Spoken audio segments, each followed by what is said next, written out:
Olá! Já parou para pensar como uma filosofia de mais de 2.000 anos de idade pode ser, hoje, uma das ferramentas mais usadas para lidar com o estresse do século XXI? Pois é, hoje a gente vai desvendar o estoicismo, entender de onde ele veio, quais são suas ideias centrais e por que, afinal, ele continua tão importante no nosso mundo maluco. Sabe quando a gente ouve a palavra estoico por aí, a imagem que vem na cabeça é quase sempre a mesma, né? Aquela pessoa que não demonstra emoção, que encara qualquer perrengue com uma frieza que parece até de outro mundo. Mas peraí, será que era isso mesmo?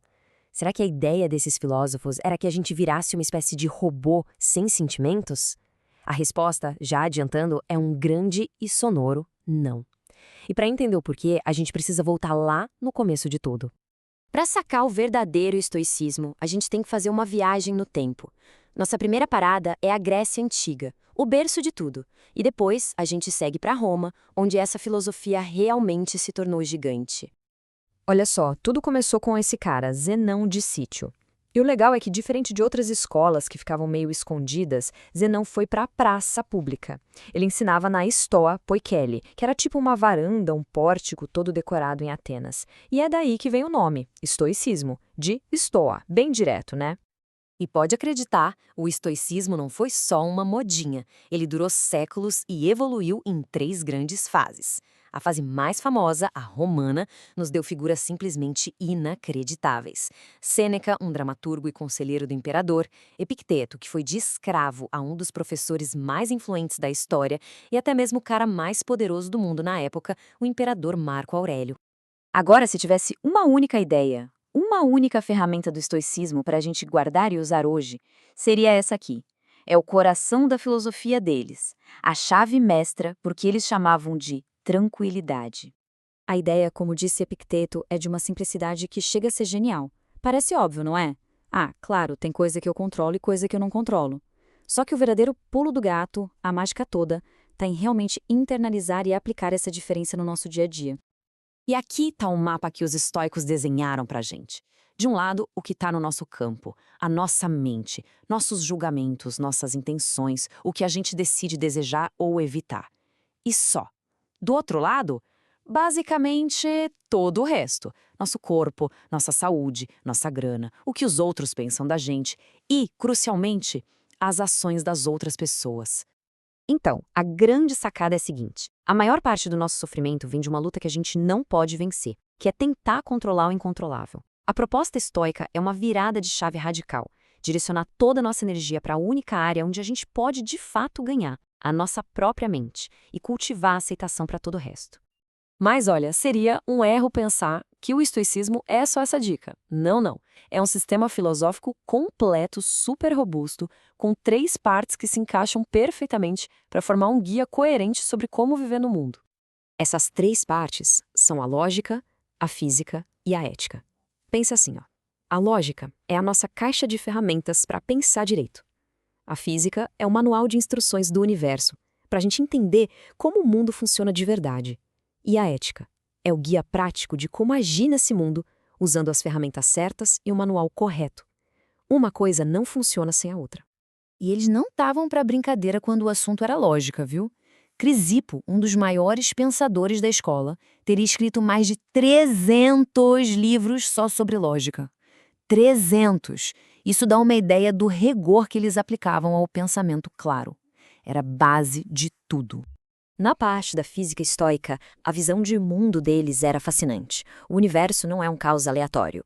É um organismo vivo, unificado, guiado por uma razão divina que eles chamavam de logos.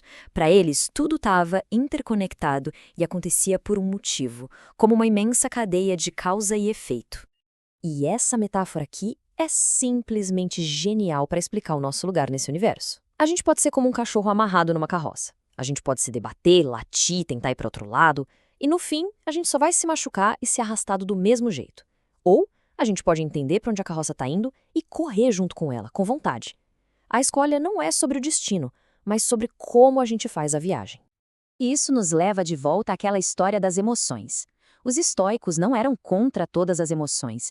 Eles eram contra o que chamavam de paixões, que são emoções intensas, perturbadoras, que, segundo eles, nascem de um erro de lógica, de um julgamento torto sobre a realidade. E eles categorizaram isso de forma bem sistemática. A angústia e o medo, por exemplo, surgem quando a gente julga que algo fora do nosso controle, tipo a opinião de alguém, é uma coisa terrível. A cobiça e o prazer excessivo vêm do erro oposto, julgar algo que é indiferente, tipo riqueza, como se fosse o bem supremo. A raiz do problema é sempre a mesma, um erro de julgamento. Ok, agora vamos dar um salto no tempo, porque essas ideias não ficaram presas em livros de história. Elas sobreviveram e encontraram um novo e poderoso propósito no nosso tempo. Essa frase do Epicteto é talvez a citação estoica mais famosa de todas, e por um ótimo motivo. Ela contém a semente de uma das maiores revoluções da psicologia moderna. E aqui a história fica ainda mais surpreendente. A terapia cognitivo-comportamental, ou TCC, uma das abordagens terapêuticas mais eficazes que existem hoje, tem uma linha direta com o estoicismo. A ideia central da TCC, de que não são os eventos, mas nossos pensamentos sobre eles que moldam nossas emoções, é puro Epicteto, direto do século I para o consultório do século XXI. Então, para corrigir de vez aquela imagem do estoico sem emoções, o objetivo final nunca foi a apatia, a ausência de sentimentos. Era a eupátia, ou seja, bons sentimentos. Emoções positivas e racionais que fluem de julgamentos corretos, como uma alegria genuína, uma vontade bem-intencionada e uma cautela prudente. E essa reflexão de Marco Aurélio nos lembra da visão de mundo unificada dos estoicos. A de se sentir parte de um todo maior, conectado com tudo e com todos. Uma perspectiva que pode trazer um profundo senso de propósito e paz. E para terminar, fica uma pergunta para a vida prática. Pensa num desafio que está aí, agora. Se a gente aplicar estritamente a dicotomia do controle, separando o que está e o que não está em nosso poder, o que realmente muda? Talvez a resposta seja o primeiro passo em um caminho de 2000 anos em direção à tranquilidade.